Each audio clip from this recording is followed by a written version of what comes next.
But also art is very subjective too. So like now when I'm critiqued on my ceramic work, like at a festival or something, I'm always keeping that in mind. Like my style isn't for everyone and that's okay. And just continuously remembering that.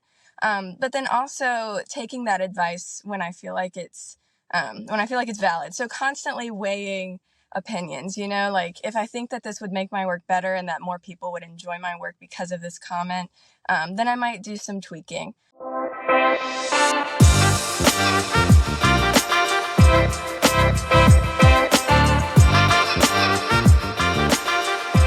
Hey everyone, welcome back to the Intelligent Conversations podcast. Today, I have the honor to learn from Morgan McCarver. Morgan is an artist with an emphasis in ceramics. She's also an author of her most recent book, God the Artist. Morgan has won multiple awards for her work in her home state of North Carolina. This conversation was great. We got to talk a lot about creativity and kind of how to bring that out in everyone. And I still stand by the statement that I made in the show, and that's everyone is creative in some shape or form. We just need to find it. So without spoiling too much of it, without further ado, let's welcome Morgan to the show. I actually had a chance to take just an introduction class to ceramics, and I have mad respect, first of all, because that stuff's hard. I mean, the first part we did like this like etching stuff, and I did all right with that. But then when we got to the wheel, yeah, that's when I was like, maybe I'm not an artist. That's that's for I sure. get it. The wheel is tricky and I struggled with centering when I first started. So Yeah. sometimes it just comes naturally for people. That was not me. And I remember like, especially when I first started teaching, seeing those people who could just center naturally. I was like, man, you don't know what you have right there. It's amazing. Yeah. I'm pretty sure I had someone else ending up doing my project for me because I was just, and that was actually during COVID. So I kind of got bailed out and we had to do like Okay. online, like art history type of thing. So I Okay. was like, hallelujah. I can read. I can read, but Yeah, there you go. not when it comes to the wheel. Man, that I thought that was gonna be the death of me. Uh-oh. But no, it's great though. It was fun though. That was one of my more enjoyable classes. I enjoyed it. Okay, nice. But yeah, so how long you been doing this kind of work? I mean, I got a chance to briefly look at it, but Yeah, that's a good question, and it's hard to answer. I technically started my business when I graduated in 2019, so that's kind of when Morgan McCarver Porcelain kicked off, and I was actually mhm. like selling things in that way. But I had started like playing around with ceramics about for I've been doing it for probably over 10 years now. Oh, It's hard to nice. say, just like taking classes here and there and different things, but I feel like it's always been ingrained in me ever since like when I was little playing with Play-Doh and things like that. Like, Yeah. you were always looking for creative outlets. So Yeah, especially yeah, the creative side of things. I didn't realize. I mean, that's the thing I disliked about schools. I kind of graduated. I was like, I am not an artist, but there's actually other forms of art out there, and I'm like, wait, like, doesn't necessarily just have to be ceramics or a painting. Oh, that's one. No, thank you. But like, there's other forms of like comedy. Is one I'm like, whoa, like I didn't think of that. Or writing. Writing is very helpful. yeah, But I mean, there's just other things that you don't even realize, like, oh, it's art and I enjoy it. yep. Yeah, there's creativity in just every different aspect of life, which is really cool to see how we try to compartmentalize things in our lives and say like, oh, this is math, and so it has to be this way, and this is science, and there's science in ceramics, there's math in ceramics. I'm constantly trying to find the hmm volume of a certain Yeah. shape and all these things. And so I think we try to compartmentalize all of these different things, and it's really not that black and white. There's creativity in all aspects, and there's some math in other aspects that you wouldn't think you'd have to do all this math for ceramics, but you do. It's all in there. No, I agree with that point for sure because this is something I've been actually thinking about some. Uh, I think uh, science, math, that kind of category of things, that those subjects just help you understand art on a deeper level. Art is just things that haven't been just like understood yet. Like when we look at something, it's like, oh, like that prompts something inside you, and you're like, oh, I never thought of it like that. But then, like you said, you probably look at art way different now that you understand the math behind it and all that. And you're like, oh my, you look at a piece of work, you're like, whoa, how did they do that? Type of thing. Whereas maybe Yeah, I'll look at it and I'm like, oh, that's pretty cool. Like, I don't have that deep understanding. Whereas, and I think that's where math and science actually helps, is it helps you get that deeper understanding of the art, right? I feel like. sure. And like the more you know, the more you can like respect other masters in the field, like Mm-hmm. for welding or something, I might not understand fully. Like I could still appreciate something that's been welded, but I don't know the metal smithing, blacksmithing that goes into that. I don't know what that takes. But from the ceramics side of things, I know everything that goes into that and the trial and error process and everything like that. And so I'm much more appreciative of other artists who are able to get some masterpieces because I understand what it takes to get that far. Yeah, and it's good you have that respect. I think that's important. Sure. Yeah. And it's I do, and because yeah, again, it's that deeper level that you understand. Like, oh, this is what it takes to create something like a masterpiece that people will enjoy and look at. And Mm. yeah, I mean, this is something actually with a recent podcast host that me and podcast guest that I had on, and it was he did like this cool piano stuff. Craig, there we go. He the phrase he used, he's like, art is just the expression of humanity. And then I'm like, I wanted to add on at the time, but I couldn't find the words for it. I'm like, and science and math is how you find it, right? Like, Mm. Yeah. and pursue that. So it's yeah.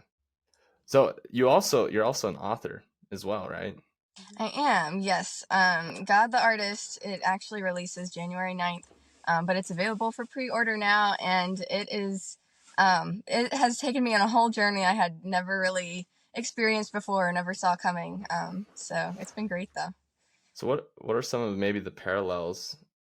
Because I consider writing art as well, but maybe some of the parallels of that you found between ceramics and writing your book. There's, like you said, it's another form of creativity, and I kind of get into that in the book, God the Artist. But there's a lot of similarities and a lot of differences that I find like within my own writing practice and studio practice. So there's like a preparation aspect of it, right? So you have to know what's going to happen or know a gist of what you're wanting to do, know how to plan for things. And so I do that for both aspects of things.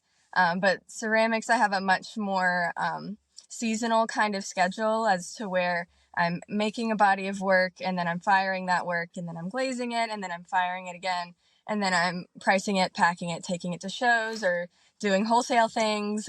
So there's a much more cyclical kind of flow to that. I'm cycling through different aspects of how that is working. And writing, it is that way for me, but it wasn't really quite that way. The cycle was much longer and there were a lot less steps in the flow. So I originally Interesting. started writing in 2019 and I tried to get my first manuscript published then. And there was one publisher who kind of picked it up, but they really wanted me to like pay a lot of money to have someone else pretty much rewrite it for me. And the story, like, it was just, looking back, it was like, oh, that's so embarrassing that I wanted to get that published, like it was just not what it needed to be. And so that kind of got put on hold at the time. I was praying about it and just felt like the Lord was telling me I didn't have enough experience. And so I put that on hold, and then actually revisited it. I felt the calling. Oh, sorry. I just Oh, no worries. fell felt the calling again in this past January, and so I reached back out, started rewriting and everything, and basically I pretty much rewrote the whole manuscript this past January, and it took about 2.5 weeks, and that was just me having that time and just really cranking out what I wanted to say. And then there was a cycle of editing, getting some peers to edit for me, and hiring an editor to kind Yeah. of format everything. But it wasn't the cycle of ceramics of that kind of birth and growth and finishing the pot and then starting back over with birth, starting back over with the raw clay. It's a different cycle, like once the book is finished, like the book is finished and now it's marketing and maybe I'll write another book, but right now I'm just trying to promote God the artist that already exists, and so it's a different flow, but I liked it. I like it at the time, and it's a great experience. Yeah, I think that's cool. Again, I know some of the difficulties, not maybe on the level you know, but it's hard work, and you gotta put in the work to understand that. And this is kind of a question I had: is you seem like a very creative person, so someone that may want to like find that creative outlet or find just even if they're creative, because I think everyone is. How would you kind of help them find that? Yeah, that's a great question. And there's several ways to like unpack that, if you will. So I also believe that everyone is creative, and I go into that in the first opening chapters of God the Artist as well. I talk about we're all created by God in His image, and so God is creative. That's the first verb used in the Bible. God created the heavens and the earth, and so that's the very first instance of what's happening. God is creating things. And so He naturally created us in His image and gave us that ability to be creative. And like you said, that looks different in different ways for different people. And it doesn't mean that we will all be the best at the creative outlet we have. And I think we can misinterpret that and say, I'm not creative because I'm not as good as him or her. And that's not what it's saying. It's saying we're all creative. And whatever that might look like. And so just to find what you find joy in that creative process. Like my parents signed me up for many different musical lessons, musical instruments. That's not where I find joy, like that's not where my skill is. I don't enjoy practicing. I don't enjoy reading music.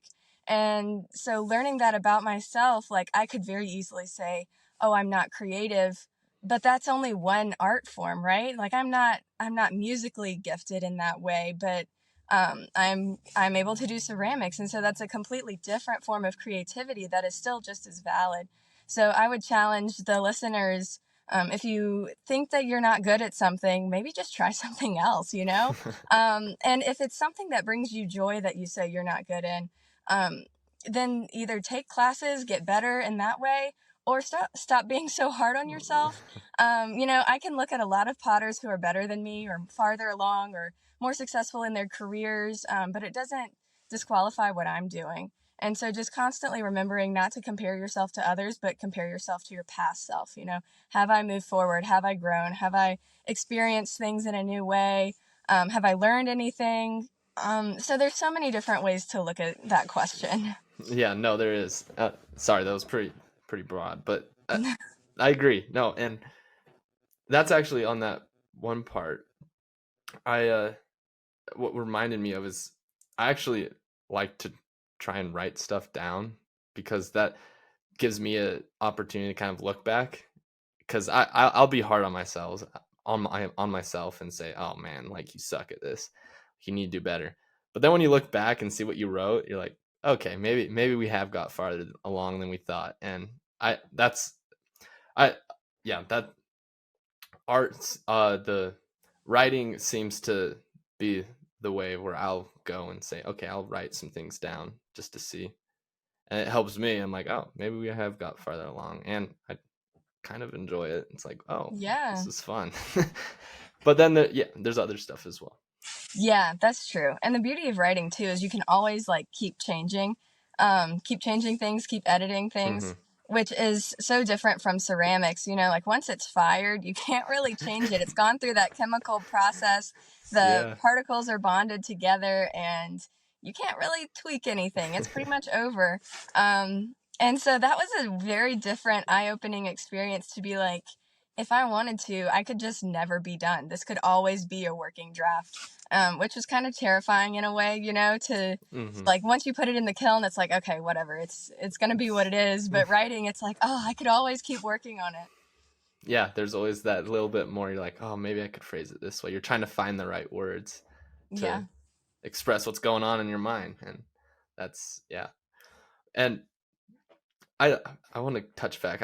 There's so many things we could talk about here, but you talked about the first verse in the Bible, how God created. I never thought of it like that. I was like, whoa, like that is like created.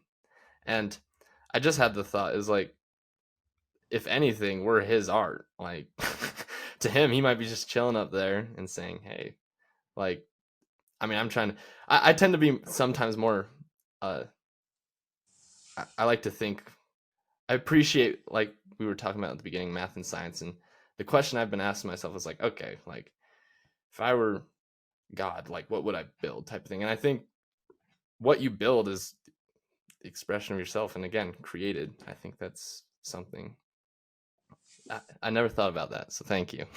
Oh, sure. Yeah. I mean, whenever you make something, whatever it is, music or baking, whatever, um, that it feels like it's a part of yourself, right? And that's what a lot of artists say too. Like I put my soul into this piece. This piece is a Hmm. part of me. And that's why criticism for the art world is so personal, because it is like you're putting your feelings into it, or you're putting whatever, all this time, of course, but it's a more personal level of you're putting a bit of yourself into that.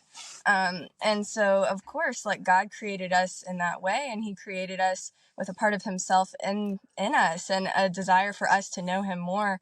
And it's just a beautiful way. Like, there's so many different Bible verses about God being the artist, and Him being creative, and Him being the potter. And so, being able to see that symbolism from my side as a Christian ceramic artist, and recognize like my relationship with the clay, whatever that is, how that is just as symbolic as me being the clay and now God is the potter. And so able to see both sides of that has been really neat.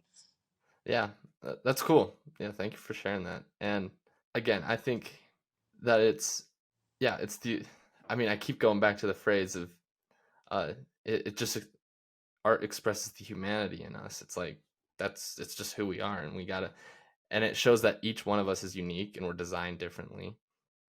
And I like the point that you touched on where sometimes in the art world you take criticism pretty personally because it's right, it's the expression of you. So I'm curious on how you'll answer this, because there may be like entrepreneurs that want to build a product, and I would say I kind of fall in this lane. And right, you invest your soul into it, or in your case you're investing your soul into like your artwork. When you do receive that criticism, like, hey, because essentially it's a product and people are going to criticize your product, how do you kind of, I guess, just keep, like, knock it off and keep going, or make adjustments if needed? That's a great question. And I think that's something that I'll probably always have to tweak. It depends on the situation.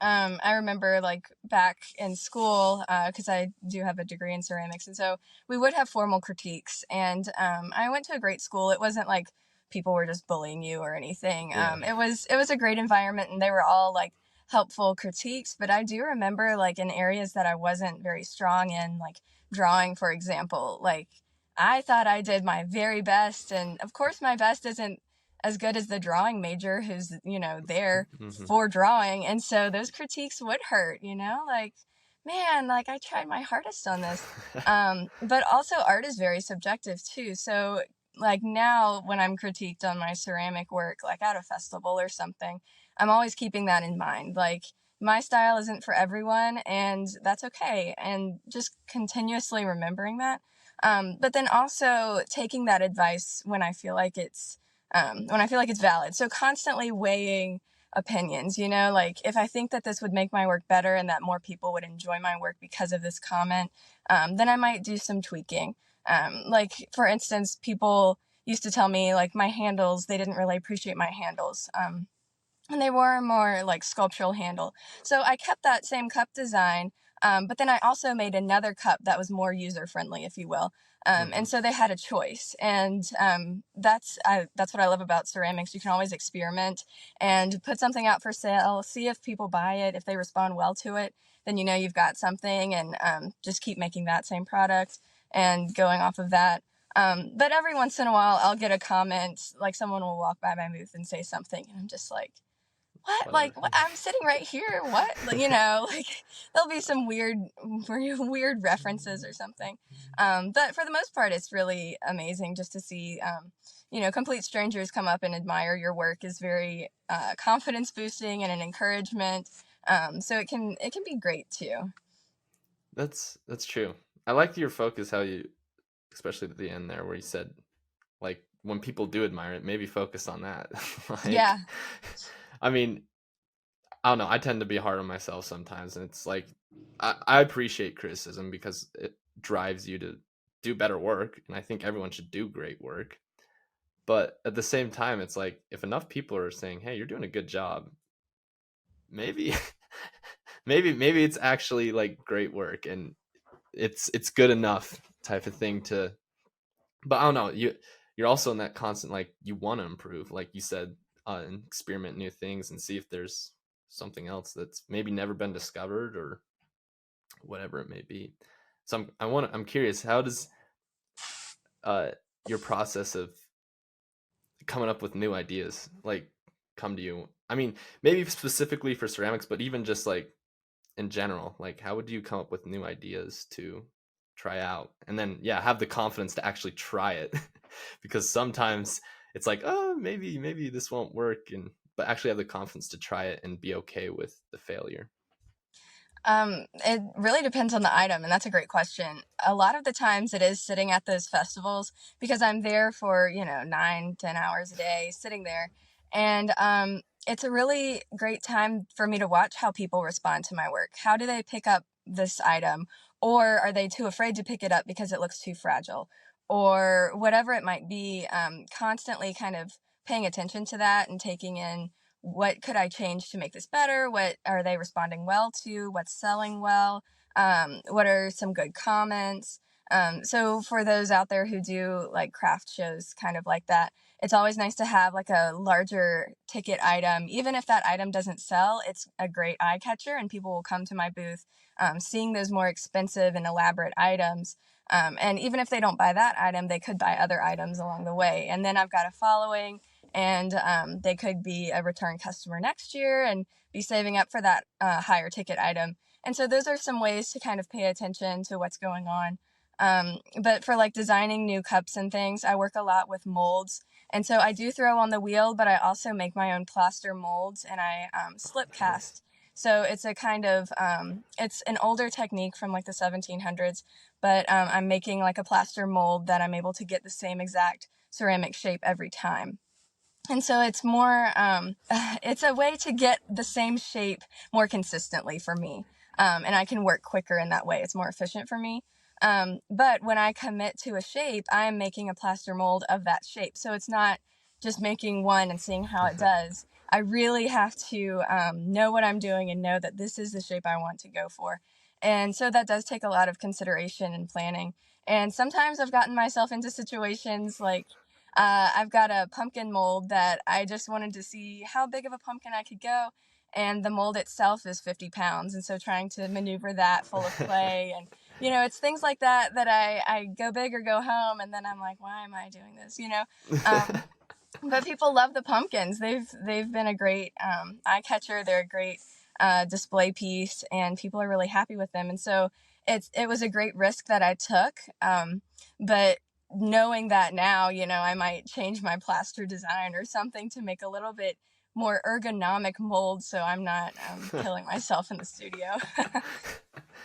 50 pounds, geez, how big is this then? It's big. It's a two-part mold, the way the pumpkin works, but Okay. basically, the bottom part is about, I would say it's about 35 pounds, and then we've got the top part. So, when it's full of clay, I physically can't pick it up because 50 pounds is pretty much my limit. And so when it's full of clay, it's over 50 pounds. So I have it on a table, and I've got this like a bucket propped in a chair, and I've got to carefully like turn it over. And I've come close to a couple disasters, but I've saved it in the end, so it's been okay. That's all right. And you need those close calls because then you're like, oh, maybe we won't do that again. Right, right. Yeah. But I think that's cool. That's cool. So what drove you to that style of You do like 1700s stuff. Like, what kind of drove you towards that style of ceramic or type of art? Yeah, that's a good question. Basically, I didn't really discover slip casting until I went to college. And that's kind of where I got that experience. And my professor at the time was really good about seeing our strengths, whatever they were, and not forcing us all to do the same thing. And so she saw that I struggled on the wheel. I didn't really enjoy the wheel, but I really enjoyed the intricate, delicate parts working with my hands. And she really helped me enhance that through slip casting, and that's kind of how I discovered it. I've always loved history and different kind of historical Yeah. aesthetics, and so when I learned that this was a pretty old technique anyway, that's kind of coming back. It hit a very kitschy kind of phase in the 60s and 70s, and thankfully it's kind of coming back into the fine arts realm. I just fell in love with it, and I love the process. It's just a completely different way of looking at ceramics. You're always looking at positive and negative space, and I've got to make a mold where there won't be any undercuts, so I can pull the cast out cleanly. And there's all these different elements that you don't think about in hand building or wheel throwing, but it's required in ceramics. And so I really like that aspect, the technical, the clean lines, getting the same shape. I'm able to replicate things and then change them through the surface design. And that's usually where my focus is on that surface design. So I can get those quick shapes and then spend the time I have on the things I want to do. And so I kind of got into it in college, and then it's really just grown ever since, just from me experimenting on my own. Teaching classes honestly is a great way Yeah, because I'm I seeing what bet. other people are doing, and they're asking questions of, well, what happens if I do this? And it's like, well, I know the gist of what would happen, but let's try and see, and Yeah. just that community working in the studio and working with each other has really furthered my work as well, just as much as working by myself. That's something I actually like about just the art community in general is you guys are very open to try Yeah. new things. And I think it's cool. I think sometimes, I mean, just even other occupations need to they need to implement that and find the creativity. I mean, kind of what we were talking about earlier. They need to find that kind of creativity within their work because that's what gives you the passion, the love to actually keep doing it and Yeah. do great work. And No, you're right. And the beauty of the ceramics community too is everyone wants to help so much. yeah. It's like almost overwhelming how much everybody just wants to help you. And it's contagious too, like, oh, I've got a tablecloth. You want to borrow this? Oh, I've got this recipe I really like for a glaze. I'll share it with you. And there's not really a lot of other art fields or other jobs where we're all pretty much competing for the same clients in a way, but we also are so kind to each other. We're constantly helping and saying, oh, I did this show and it was really good. You should do it too. Instead of, I did this show, it's really good and I'm going to keep it for myself and no one else will know and I'll get all the sales. That's not really how the ceramics community works. We're constantly encouraging each other and helping each other in all different aspects of the job business. I think that's cool. Like I said, it's so cool that you do that because, like you said, I mean, I'll admit, I am pretty competitive person. Like, I'm like, okay, I want to beat this person, right? And whatever it may be. But at the same time, it's like, you can still learn something from it. And I mean, I played some sports back in high school, and they and the thing I would say is you every time before you would study for a game or something, you'd be studying your opponents. It's never Mm. like, oh, what can we do better? It's you're studying your opponents, like, hey, what are they doing? Oh, we should. And then maybe if it's a good coach, you're like, hey, that's a good idea, maybe we should try that. And it's kind of that competitive nature can fuel great work. And I think that's what we all aspire to do, is just do great things and live a life of meaning, of purpose, and say, hey, like, the work I'm putting out there, people enjoy it, and I think it's great, and they think it's great. Like, I think helps people find a lot of source of meaning. And why would you waste it, is my question. Yeah. So for someone that wants to, I guess, maybe foster that community that we were talking about, or kind of implement that, maybe they're not like in us, they do art of any sort or anything, but maybe they're like in a boring job that tends to be known for not showing their creative side that often. How would you kind of, I guess, incentivize them to kind of, I guess, create that community to kind of invite creativity? That's a great question, and I think that can be a lot of different things. I also have an 8 to 5, so right now I'm decorating the office for Christmas. I've cut out a lot of Nice. snowflakes and things, and I just can't help it. My creativity just like somehow finds a way into everything. It kind of takes over. And so for listeners who are like that, don't be shy. Like, don't hide it if that's who you are.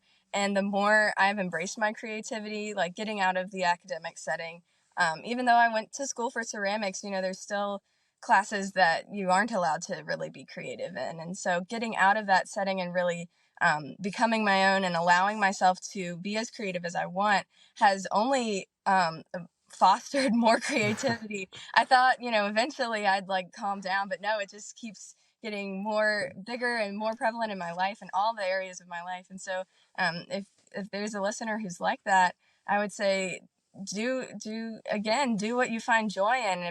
If you like baking, then bring that to the office, let them try it and see how that goes. There's sharing is amazing how people just respond to that, and you might find someone else who also has a love of baking, and then you can share recipes in that way, or like decorating the office, or there's so many different ways, even like musically. If you're allowed to play music in the office, you could find a fellow follower of that band or different things like Mm-hmm. that. There's so many different ways you can get involved, and that's the beauty of creativity too. Like I can give you some ideas, but your environment and your creative passions, and the beauty of creativity is you can think of the ideas of how to implement them too. And so that's pretty much how I would encourage you, just finding different ways. And if it's not in the office like type setting, or maybe you can show something with your appearance, but if you're in some kind of uniform and you can't, there can always be ways outside of the workplace too, right?